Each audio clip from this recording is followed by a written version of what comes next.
Top quality और consistent performance के लिए सिर्फ सिल्वर पंप नाम याद रखना। દાહોદમાં ભાજપના 18 સક્રિય સભ્ય અને કાર્યકરને સસ્પેન્ડ કરવામાં આવ્યા છે। 18 સભ્યોને 6 વર્ષ માટે જિલ્લા પ્રમુખે સસ્પેન્ડ કર્યા છે, બરતરફ કર્યા છે તે સમાચાર આવ્યા।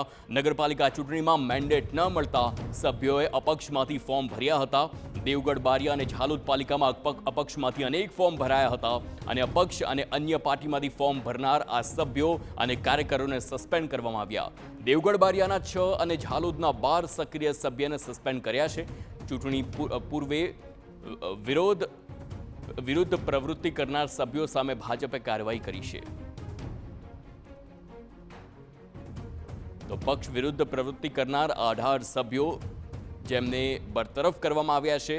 ચૂંટણીમાં મેન્ડેટ ન મળતા તેમણે અલગ અલગ પાર્ટી અને અપક્ષમાંથી ઉમેદવારી નોંધાવી હતી, જેને ધ્યાનમાં રાખીને આ નિર્ણય લેવામાં આવ્યો છે અને ભાજપના 18 સક્રિય સભ્ય અને કાર્યકરોને સસ્પેન્ડ કરવામાં આવ્યા છે।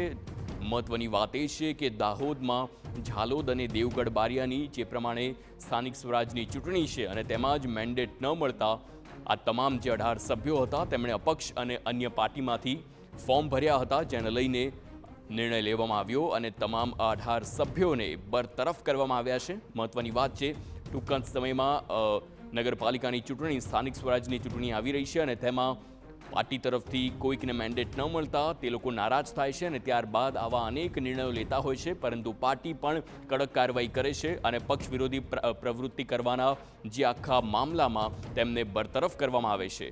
આવી જ રીતે ભાજપના 18 સભ્યો જે દાહોદના ઝાલોદ અને દેવગઢ બારિયામાં નગરપાલિકાની ચૂંટણી દરમિયાન મેન્ડેટ ન મળતા તેમણે અપક્ષ અને અન્ય પક્ષમાંથી ઉમેદવારી નોંધાવી અને ત્યારબાદ હવે તેમને બરતરફ કરવામાં આવ્યા છે।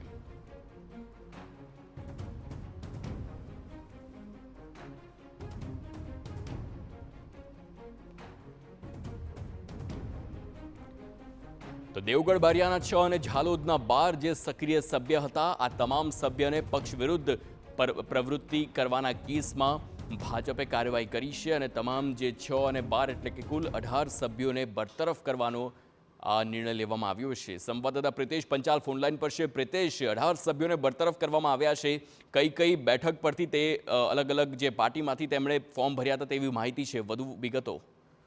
જી, ઝાલોદ નગરપાલિકા અને દેવગઢ બારિયા નગરપાલિકાની જે ચૂંટણી હતી તે દરમિયાન જે ઉમેદવાર જે હતા તેઓએ ફોર્મ ભર્યા હતા, પરંતુ ભાજપનું મેન્ડેટ ન આવતા જે તમામ જે ઉમેદવારો છે તેમાં ક્યાંક ને ક્યાંક નારાજગી વ્યક્ત કરવામાં આવી હતી અને તેઓએ અપક્ષની અંદર પોતે ઉમેદવારી નોંધાવી હતી, જેના કારણે દેવગઢ બારિયા અને ઝાલોદ નગરપાલિકાના જે ભાજપ સામે મેન્ડેટ નહીં મળતા અપક્ષ તરીકે ફોર્મ ભર્યા હતા। તેઓને હાલ તો જે સક્રિય સભ્ય અને કાર્યકર્તા હોવાનો તેમાં રોષ પણ ઠાલવ્યો હતો।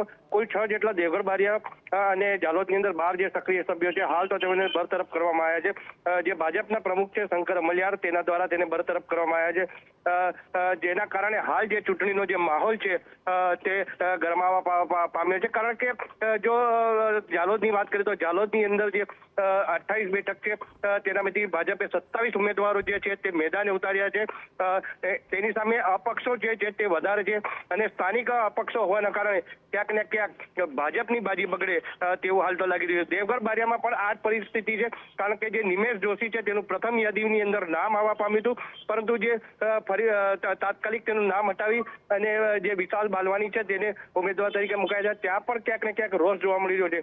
ત્યારે હવે જે ચૂંટણી જેમ નજીક આવી રહી છે તેમ રાજકીય ગરમાવો વધી રહ્યો છે। આભાર પ્રિતેશ સમગ્ર માહિતી બદલ।